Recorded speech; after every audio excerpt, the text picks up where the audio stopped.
Чет элдик жарандардын каттоосу бул Россияга келген ар бир чет элдик жаран үчүн милдеттүү. Убактылуу каттоо, перевод паспорт, медкнижка, трудовой договор, башка тилге которуу, СНИЛС, ННН, ДМС 1 жылдык жана да ОМС, ДМС документтерди мыйзам жолунда жасоого 100% кепилдик.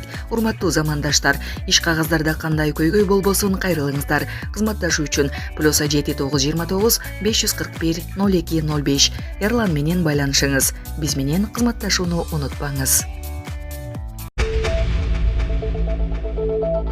Садыр Жапаров: митингге чыккандарга жооп катуу болот, башынан сылап отурбайбыз. Бүгүн 14 мартта президент Садыр Жапаров Кабар маалымат агенттигине кезектеги маегин берди. Анда ал Кемпироват иши боюнча камактагылардын жакындары аларды бошотуу талабын коюп, аткарылбаса митинг болорун эскерткен билдирүүлөрүнө жооп берди. Митингдерден коркпойбуз. Жеке кызыкчылыктарын ишке ашырыш үчүн митингге чыккандарды көрүп качып же жашынып отуруп алчу мен эмесмин. Эгер мен мамлекетти тоноп, жакындарымды майлуу жерге коюп, мамлекетти кризистин сазайына батырып атсам, корксом болот эле. Тескерисинче команда менен күнү түнү дебей каражаныбызды карч уруп иштеп жатабыз. Кекиртегинен сазга баткан мамлекетти эми араң саздан сууруп чыктык. Бажы салык системасындагы уурлукту жоюп, бюджетти дээрлик 3 эсеге жакын көтөрдүк. Болбосо азыркыдай өнүгөнү бул жака коелу. 2020-жылы эле чет жактардан кредит алып, эмгек акы менен пенсия пособияларды жаап калган акыбалга келип калбадык беле. Сырткы карыздан кантип кутулабыз деген курч көйгөйдү эле талкуулап калбадык беле. Же тутумубуз ушунча кыскабы? Эгер мурдагыдай уурдап эле жашаган заманыбыз жакшы экен деп митингге чыккандар болсо, башынан сылап отурбайбыз, жооп катуу болот. Анткени наше дело правое, элдин көпчүлүк бөлүгү аларды колдобойт, бизди колдойт, көпчүлүккө баш ийиш керек деген Жапаров. Белгилей кетсек, 2022 жылдын 23 октябрында милиция бир катар саясатчы, жарандык активисттерди кармап кеткен. Ички иштер министрлиги аларга кылмыш жаза кодексинде массалык башаламандыктарды уюштурууга даярдануу беренеси менен козголгон кылмыш иштин алкагында кармалганын билдирген. Булак Супер Кежи. Путин: биздин коомго аралашып кетиш үчүн мигранттарга кам көрүш керек. Россияга кирген мигранттардын биздин коомго аралашып кетиш үчүн аларга камкордук көрүлүп, адамгерчиликтүү мамиле жасалышы керек. Бул туурасында Россия лидери Владимир Путин журналист Дмитрий Киселовго берген маегинде айтты. Салттуу эмгек мигранттар тууралуу сөз кылсак, аларды Россияга келүүнү даярдоо жолдорун карашыбыз керек. Мунун ичинде алар жашап жаткан өнөктөш мамлекеттерибиз да бар. Бул орус тилин үйрөнүү, биздин маданиятыбыз менен салттарыбызды билүү деген сыяктуу нерселер. Алардын биздин коомго кадыреси аралашып кетиши үчүн бул жерде кам көрүп, адамгерчиликтүү мамиле жасалышы керек деген Путин. Ал жогоруда айтылгандардын баары жасалганда өзүнүн майнабын берет деген ишенимин билдирген. Муну менен катар эле мигранттар Россиянын мыйзамдарын бузбай, талап кылынган санитардык нормаларды жана башка дагы бир катар эрежелерди сакташы зарылдыгын эске салган. Путин миграциялык саясат экономикадагы маанилүү курал экендигин жана башка өлкөлөрдүн тажрыйбасын карап чыгуу ашыктык кылбастыгын белгилеген. Булак Спутник Кежи. Кыргыз-Тажик чегарасында эки өлкөнүн район башчылары жолукту.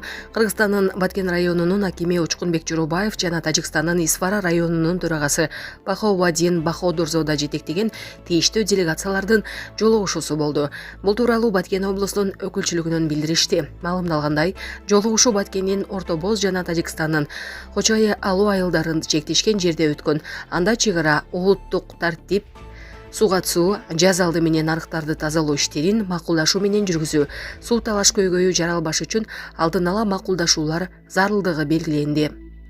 Ошондой эле макулдашылбаган аймактарда эки тараптуу курулуш иштерин түрдүү аракеттерди болтурбоо жана алдын алуу, ирригациялык чарбалык жана күндөлүк жашоодо болуп жаткан маселелер туурасында сүйлөшүүлөр жүргүзүлдү.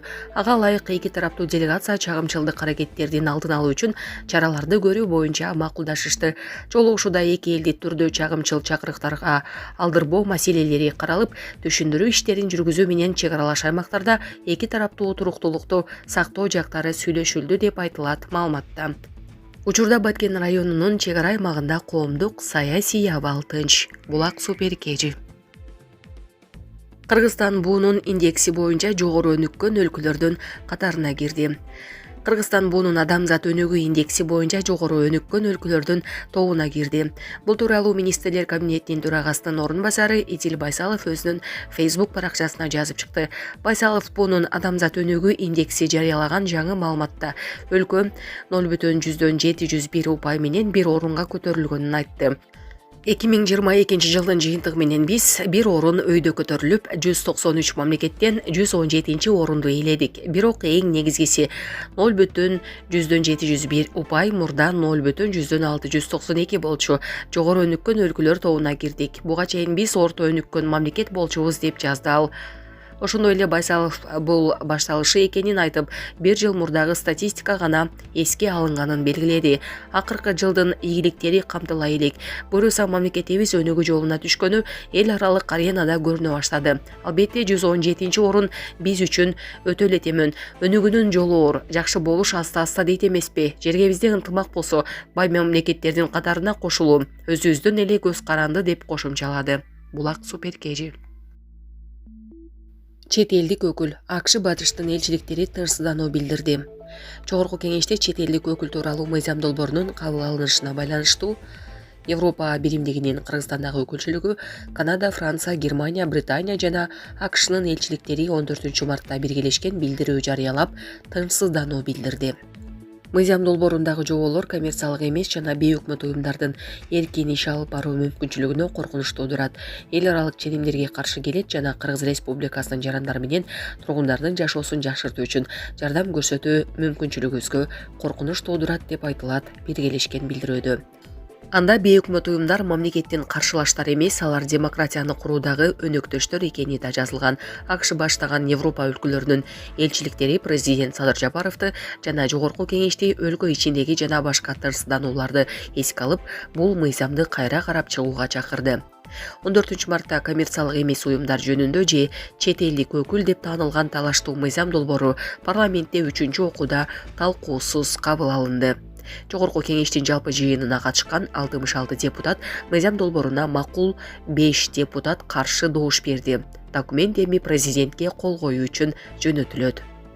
Министрлер кабинетинин төрагасынын орун басары Идил Байсалов 14 мартта онлайн брифингде чет элдик өкүл тууралуу мыйзам жарандык коомдун ишмердилигине коркунуч жаратпайт деп билдирди. Байсалов мыйзам долбооруна карата айтылып жаткан сындар менен кооптонууларды четке какты. Мыйзамга ылайык чет элдик өкүл деп таанылган уюмдардын кошумча отчеттор талап кылынат. Маселен, алар сырттан алган акча кандай максатта колдонулганы тууралуу тиешелүү мамлекеттик мекемелерге квартал сайын, ал эми жалпы ишмердиги жана башкаруучулары тууралуу жарым жыл сайын отчет берип турушу керек. Эл аралык журналисттерди коргоо комитети жогорку кеңештин Орусиянын репрессивдүү мыйзамынын мисалында жазылган талаштуу мыйзам долбоорун кабыл албоого чакырган. Баш кеңсеси Нью-Йоркто жайгашкан уюм бул документ Орусиядагыдай эле бир катар бейөкмөт уюмдардын жабылышына түртөөрүн эскерткен. Булак Азаттык.